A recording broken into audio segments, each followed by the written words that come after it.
Seja muito bem-vindo ao Cantinho Teológico. Eu quero mostrar para você como que eu fazia uso do comentário bíblico e como faço atualmente. Eu lembro do apóstolo Paulo que dizia assim: quando eu era menino, agia como menino, pensava como menino, mas agora que cheguei a ser adulto, ele agia e pensava como adulto. Da mesma forma, eu, quando me deparava com um comentário bíblico, eu utilizava ele como se fosse um material de pesquisa. Vamos supor, esse exemplo aqui é o volume 12, compreende a carta aos Hebreus até o livro de Apocalipse e utilizava todas as vezes que fossem necessárias, mas só para ser objeto de pesquisa. Desta forma, eu perdi a noção do todo em relação à carta. Com o passar dos anos, eu mudei a minha maneira de lidar com o comentário bíblico, seja este ou qualquer outro. O que que eu faço?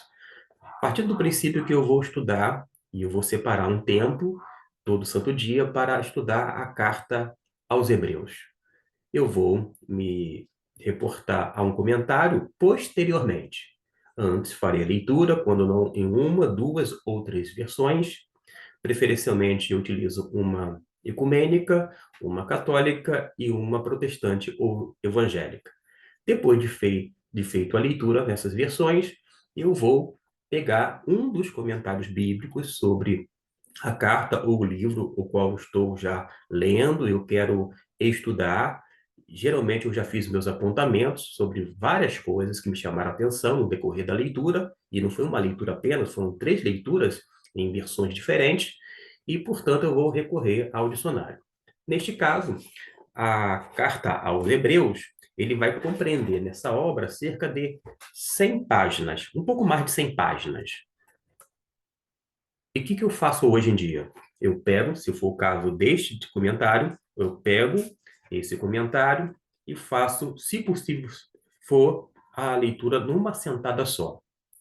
Não é aquela leitura corrida, apressada ou afobada. Pelo contrário, é uma leitura sistemática que vai fluindo de uma forma muito tranquila, até porque eu estou interessado em ouvir o comentarista, e isso faz com que eu venha dedicar a minha atenção e ao meu tempo naquele exato momento. Desta forma, eu vou ler, se possível, como eu disse, numa sentada só. Não podendo, eu não vejo nenhuma dificuldade. Eu leio um capítulo, dois, três, quatro, cinco capítulos. Em outro momento, eu vou retornar aos capítulos da carta em questão no comentário específico.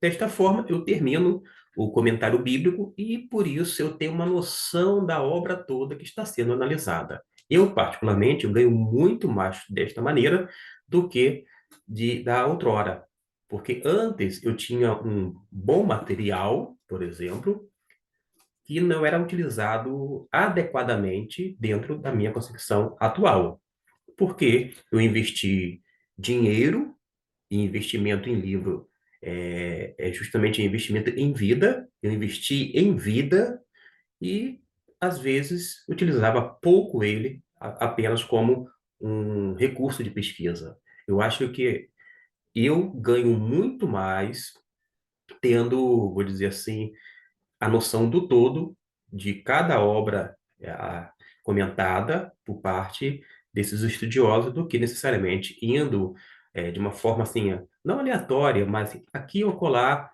somente para pesquisa. Eu deixo aqui esse meu testemunho no tocante ao livro em relação ao comentário de uma forma específica. Agora você pode me perguntar, e se for o livro, se for outros livros da Bíblia, eu preciso comprar, tipo, é, os 12 volumes deste comentário? Não necessariamente. Você pode fazer um excelente investimento, eu vou dar esse exemplo aqui, através de um comentário bíblico que aborda todos os livros da Bíblia. Você não precisa ter dezenas de comentários e não fazer a utilização deles, isto é, não lê-los.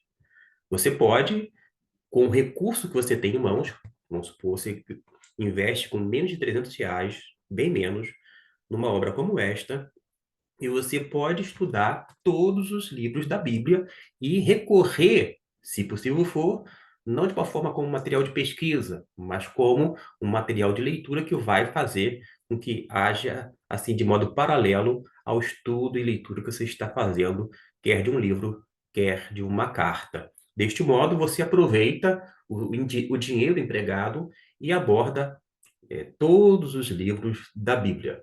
Um outro exemplo, você pode ter, de repente, um material como este. Temos o Antigo Testamento interpretado versículo por versículo, o Novo também, mas ter a coleção, quer do Novo, quer do Antigo, e não fazer o uso, praticamente é jogar dinheiro fora.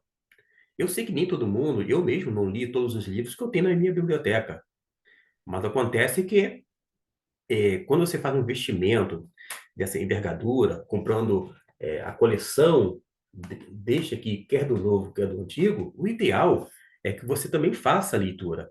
E se você ficar somente indo para fazer suas pesquisas, você vai ter investido uma quantia significativa e ter como retorno algo bem parco, pouquíssimo, pouquíssima coisa daquela grande obra adquirida. Você tem uma grande aquisição, mas você não usufrui da maneira como deveria. Mesmo nesse caso, aqui nós temos um comentário. Este aqui aborda Atos e Romanos apenas. Olha só, Atos e Romanos. Atos e Romanos são, para ter uma ideia, 800, um pouco mais de 880 folhas, 887 páginas.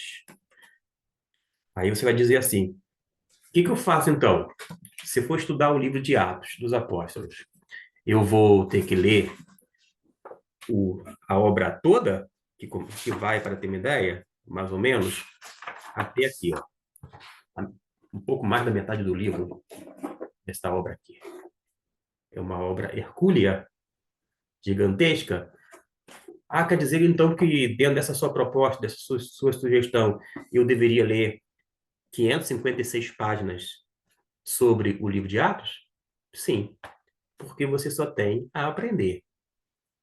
Não adianta você fazer pesquisas aleatórias e perder a noção do todo. Quando não saber de uma forma assim mais detalhada alguns aspectos importantes sobre a obra que você está se debruçando para aprender. E se você achar que é muita página, cá entre nós, a gente gasta muito mais tempo, às vezes, com conversa fiada, a gente joga a conversa fora com os amigos, com as pessoas que são queridas, mas são parentes, a gente fica gastando mais tempo assistindo filme, quando não nas redes sociais, mexendo no celular o tempo todo, e realmente não vai ter tempo para estudar. Mas lembrando que, no caso, tanto a consulta ao comentário quanto a leitura do comentário, da qual é proposta por mim, tem que exigir o quê?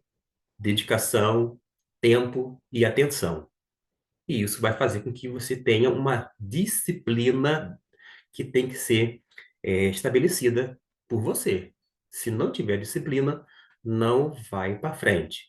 Mas se você fizer isto que eu estou falando, pode ter certeza, vai ser muito útil para a sua vida, assim como tem sido para a minha. Mas não é somente na minha, porque eu tenho observado que os homens de Deus, eles têm êxito quando estabelece uma disciplina de leitura, de estudo, um estudo diário, leitura diária da mesma forma, quando não, leitura de comentários, que de uma maneira assim criteriosa, mas também sistemática. Então, fica aí essa sugestão, que você possa fazer o melhor aproveitamento possível. Agora, a partir dessa dica, se você pegar essa informação e transformar em algo melhor, adaptando a sua realidade, que assim seja.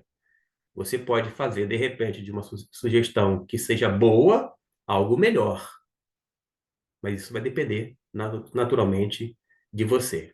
Que Deus abençoe nessa empreitada tanto de leitura quanto de entendimento e interpretação da palavra de Deus, através dos recursos que ele nos coloca em mãos, como estes materiais que eu apresentei aqui para você, mas de repente outros que você tem em mãos. O importante é utilizá-los da melhor maneira possível, adequadamente e o máximo possível para que você possa ter feito realmente um excelente investimento. Não é investir, como eu disse, nos livros necessariamente, mas investir em vida, investir em você, que consequentemente vai compartilhar o que você aprendeu, logo você vai compartilhar e investir em outras vidas. Vale a pena, então, agir dessa maneira. Deus abençoe uma